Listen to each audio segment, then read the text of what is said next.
Gabon, Brice Clotaire Oligui Nguema candidat à la présidentielle du 12 avril.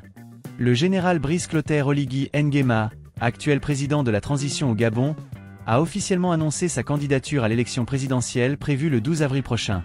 Cette déclaration a été faite hier lors d'un rassemblement de ses partisans à Libreville, où il a détaillé les réalisations de son gouvernement depuis le coup d'État du 30 août 2023 qui a mis fin au règne d'Ali Bongo Ondimba.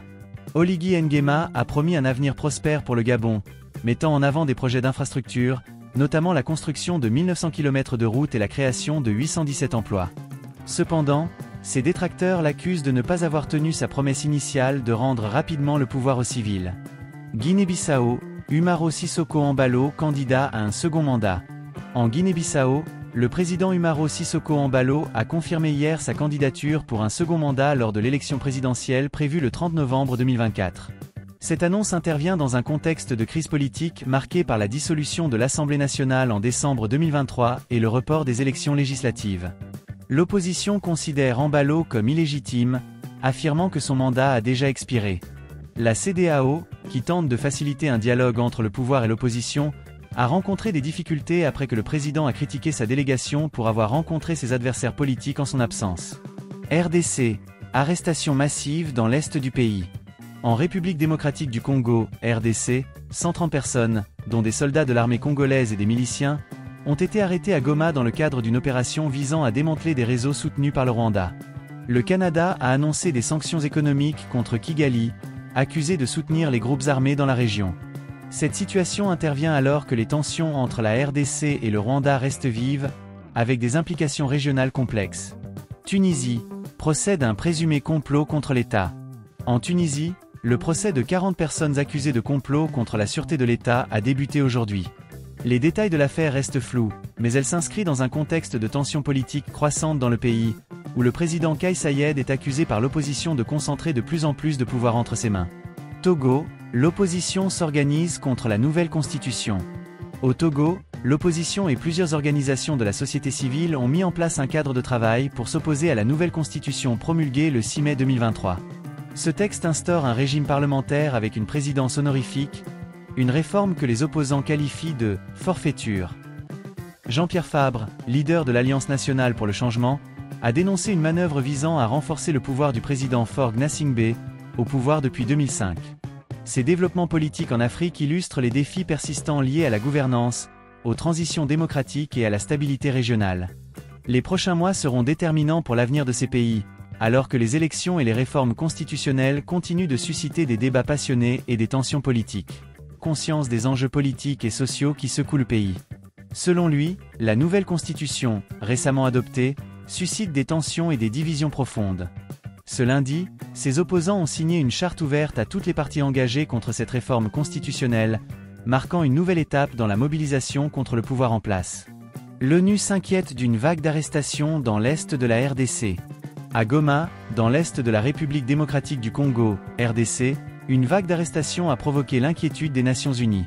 Le groupe armé M23 a été accusé par l'ONU d'avoir arrêté au moins 130 personnes, dont 2 hôpitaux de la ville, depuis la fin du mois dernier. Les forces du M23 contrôlent la capitale du Nord-Kivu depuis plus d'un mois, selon le Haut-Commissariat des Nations Unies aux droits de l'homme. L'opération viserait des soldats congolais et plusieurs de leurs alliés. Sur le plan diplomatique, le Canada a haussé le ton face au Rwanda, accusé de soutenir le M23. Dans un communiqué publié hier, Ottawa a dénoncé une violation de la souveraineté et de l'intégrité territoriale de la RDC.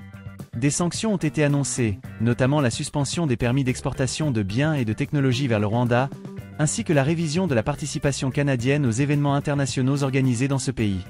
Un ministre camerounais roué de coups à Bruxelles. Hier, à Bruxelles en Belgique, le ministre camerounais de la Jeunesse et des Sports, Mounafou, a été violemment agressé par des miliciens anti-régime. Accompagné de l'ambassadeur du Cameroun en Belgique, il a été pris pour cible par un groupuscule nommé Brigade Anti-Sardine, BAS, une nébuleuse se réclamant de l'opposition radicale au régime de Yaoundé. Ce groupe, qui opère en Europe, recrute principalement au sein de la diaspora camerounaise, attirant des partisans et des voix critiques du gouvernement. Tunisie, le procès du complot contre la sûreté de l'État enfin ouvert. Après 2 ans d'attente, l'affaire du complot présumé contre la sûreté de l'État en Tunisie arrive enfin devant la justice. Ce mardi, une trentaine de personnes, dont 8 accusés jugés à distance, comparaissent devant le tribunal de Tunis. Parmi eux, 6 figures politiques connues pour leur opposition au pouvoir actuel, dont Abdelhamid Jelassi, membre du parti islamiste Ennahda, et Rida Bellage, avocat et membre du parti Nidatoun. Ces personnalités sont accusées d'avoir comploté avec l'aide d'un homme d'affaires tunisien, Kamel El Tayef. Les détails de ce présumé complot restent flous, reposant principalement sur des témoignages anonymes et des échanges suspects entre les accusés. Des associations de défense des droits humains ont appelé à manifester devant le tribunal, dénonçant une mascarade judiciaire. Dans une lettre adressée aux Tunisiens, l'un des détenus, le juriste Jardin, a affirmé que ce procès révélera qui a trahi, qui a comploté, qui a menti et qui sont les véritables criminels. Football, les huitièmes de finale de la Ligue des Champions en vue. Sur le terrain sportif, les yeux sont tournés vers les huitièmes de finale de la Ligue des Champions. Ce soir, l'attaquant guinéen du Borussia Dortmund, Sadio Mané, meilleur buteur de la compétition avec 10 réalisations, jouera à domicile avec son club allemand. Le coup d'envoi du match est prévu à 20h temps universel. En parallèle, le choc entre le Real Madrid et l'Atlético Madrid promet d'être intense, tout comme la rencontre entre l'Arsenal et le PSV Eindhoven. Plus tôt dans la journée, à 17h45 le club anglais d'Aston Villa affrontera Bruges. Conclusion.